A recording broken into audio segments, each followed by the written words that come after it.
اللهم صل على محمد وعلى آل محمد كما صليت على إبراهيم وعلى آل إبراهيم إنك حميد مجيد اللهم بارك على محمد وعلى آل محمد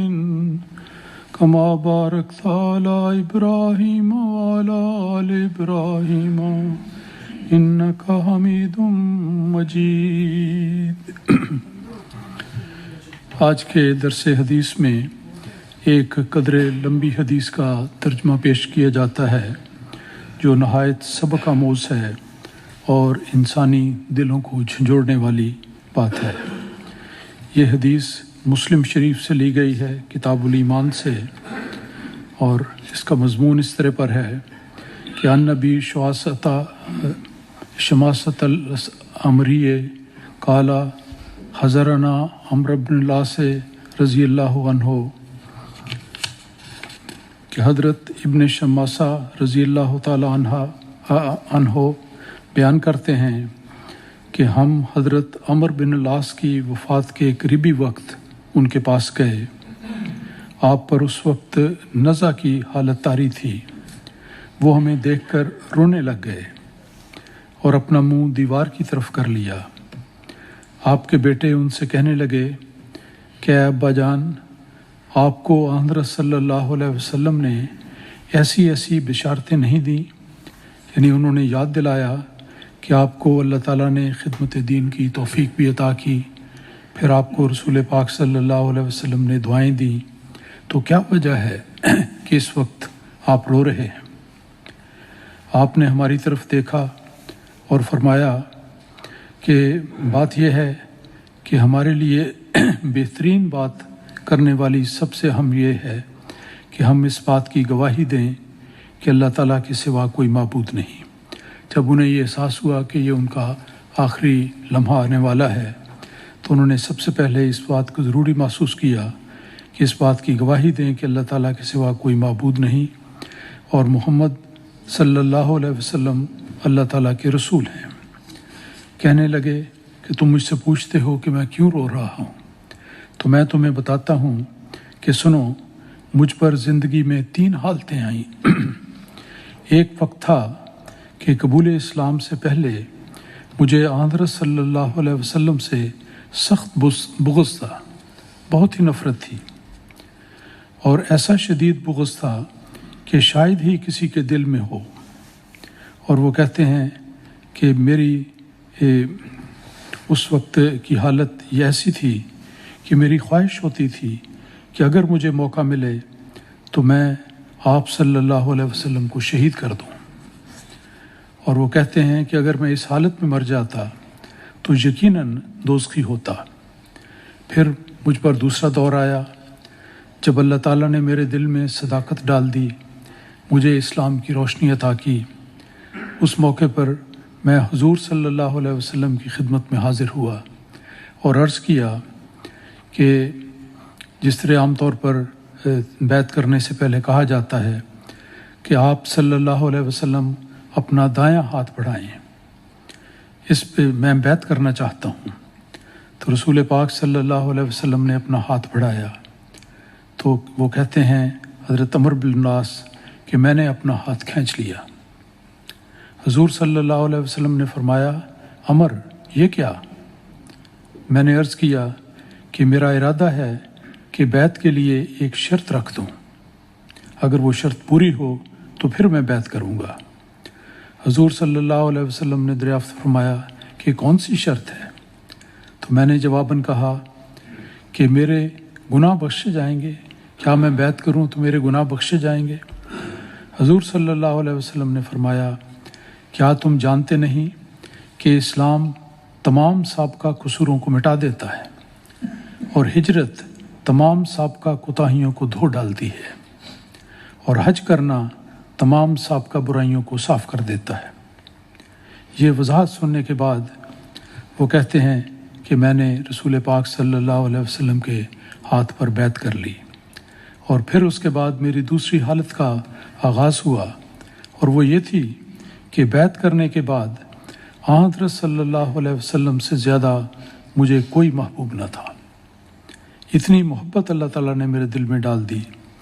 کہ میں اپنی آنکھیں اٹھا کر آپ کے چہرہ مبارک کو دیکھ نہ سکتا تھا، اور اس میری آنکھوں میں کسی کا جلال جچتا نہیں تھا۔ رسول پاک صلی اللہ علیہ وسلم کے جلال کی وجہ سے وہ بیان کرتے ہیں کہ میں کبھی آنکھ بھر کر آپ کو نہ دیکھ سکتا تھا، اتنی محبت تھی میرے دل میں۔ اور وہ کہتے ہیں کہ اس دور میں اگر مجھ سے پوچھا جائے کہ حضرت صلی اللہ علیہ وسلم کا حلیہ کیا ہے، کہتے ہیں اب میں مرنے کے قریب ہوں، لمبا عرصہ گزر گیا حضور کی معیت میں، کہ اگر اب مجھ سے کوئی پوچھے کہ رسول پاک صلی اللہ علیہ وسلم کا چہرہ مبارک اور حلیہ کیا تھا، تو میں ہرگز ٹھیک نہیں بتا سکتا، کیونکہ مجھے کبھی بھی اتنی ہمت نہیں ہو سکی کہ میں نظریں اٹھا کر رسول پاک صلی اللہ علیہ وسلم کو دیکھ لیتا، کیونکہ آنکھ بھر کر میں نے کبھی بھی آپ کو نہیں دیکھا، نہ اسلام سے پہلے، اس وقت تو عداوت کی وجہ سے، اور نہ اسلام قبول کرنے کے بعد رسول پاک صلی اللہ علیہ وسلم کی محبت سے۔ اور اگر اس حالت میں مر جاتا تو مجھے امید ہے کہ میں جنتی ہوتا، جب میری ایمان کی یہ کیفیت تھی۔ اور اس کے بعد وہ کہتے ہیں کہ زمانہ حالات بدلے، ہمیں اقتدار ملا، اختیار ملا، دنیاوی نعمتیں ملیں،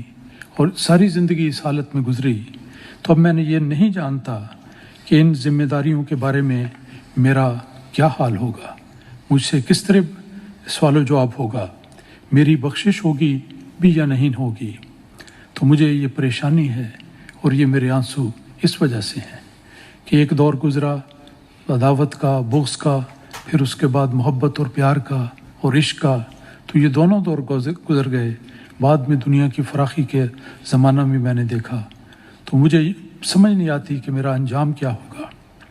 تو اس بڑی ہی پریشانی کی حالت میں ان کی یہ صورت تھی کہ آنکھوں سے آنسو روا تھے۔ جب انہیں یقین ہو گیا کہ اب چند لمحے باقی ہیں، تو انہوں نے کہا اپنے بچوں کو نصیحت کرتے ہوئے کہ جب میرا انتقال ہو تو میرے جنازے پر کوئی نوحہ نہ کرے۔ عربوں میں رواج تھا، کیا جاتا ہے، آج بھی اسی طرح کرتے ہیں۔ تو انہوں نے نصیحت کی کہ اسلامی تعلیم کے مطابق میرے مرنے پر کوئی نوحہ نہ کرے، نہ جنازے کے ساتھ آگ لے جائی جائے۔ یہ بھی عربوں کا ایک تصور تھا کہ مردے کے ساتھ آگ لے کر جاتے تھے، اور گویا اس کی تکریم کی جاتی ہے، اس کے لیے اعزاز کے لیے۔ تو فرمایا کہ یہ بھی نہ کرنا۔ اور پھر انہوں نے بچوں کو نصیحت کی کہ جب تم مجھے دفن کر لو تو میری قبر پر جلدی مٹی ڈالنا، اور پھر اتنی دیر ٹھہرنا جتنی دیر ایک اونٹ کو ذبح کر کے اس کے گوشت کو تقسیم کرنے میں لگتی ہے۔ یہ عربوں میں رواج تھا، اونٹ کو ذبح کرنا بڑی عام بات تھی، اور اس میں کچھ وقت لگتا ہے، تو گھڑیاں تو نہیں تھیں، کچھ وقت کا اندازہ اسی طرح کیا جاتا تھا کہ جب سورج جتنا اونچا ہو جائے، جب نیچا ہو جائے، یا یہ مثال دی کہ اگر ایک اونٹ کو ذبح کیا جائے تو جتنی دیر اس کے گوشت کو تقسیم کرنے میں لگتی ہے، اتنی دیر تم وہاں میرے پاس قبر پر ٹھہرنا۔ اور وہ کہتے ہیں کہ میں نے یہ اس لیے کہا کہ اس طرح تمہاری موجودگی کی وجہ سے میں اپنی قبر سے مانوس ہو جاؤں گا، اور یہ سوچنے کا موقع مجھے مل جائے گا کہ اپنے رب کے فرستادہ ملائکہ کو کیا جواب دوں۔ جب اللہ کے فرشتے حاضر ہوں گے، سوال و جواب ہوگا، تو میں کیا جواب دوں گا، مجھے سمجھ نہیں آتی۔ تو تھوڑا سا مجھے وقت مل جائے، اتنی دیر میرے پاس ٹھہرنا۔ تو یہ ایک حدیث ہے، بہت ہی دلگداز حدیث ہے کہ صحابہ کرام نے کس طرح عشق و وفا کی زندگی گزاری، اور رسول پاک صلی اللہ علیہ وسلم کی محبت میں اس قدر فدا ہو گئے کہ کسی موقع پر بھی انہوں نے رسول پاک صلی اللہ علیہ وسلم کے چہرے کو آنکھ بھر کر نہیں دیکھا۔ تو یہ اس حدیث سے ایک سبق ملتا ہے کہ کبھی کسی انسان کو اپنی گزری ہوئی زندگی پر ایسا فخر نہ کیا جائے جو آئندہ اس کی ذمہ داریوں سے اس کو غافل کر دے۔ ہر وقت اللہ تعالیٰ کی پکڑ کے حوالے سے انسان کو ڈرتے رہنا چاہیے، اور ہر مرحلے پر مغفرت کی دعائیں کرتے رہنا چاہیے۔ یہ عشرہ بھی مغفرت کا عشرہ ہے، اسی حوالے سے یہ حدیث لائی گئی ہے۔ ہر وقت ہمیں یہ دعا کرنی چاہیے، اور یہ دعا ورد زبان رکھنی چاہیے کہ رب اغفر ورحم وانت خیر الراحمین۔ یہ بہت عمدہ دعا ہے قرآن مجید کی کہ رب اغفر، کہ اے اللہ مجھے بخش دے، ورحم، اور مجھ پر رحم کر،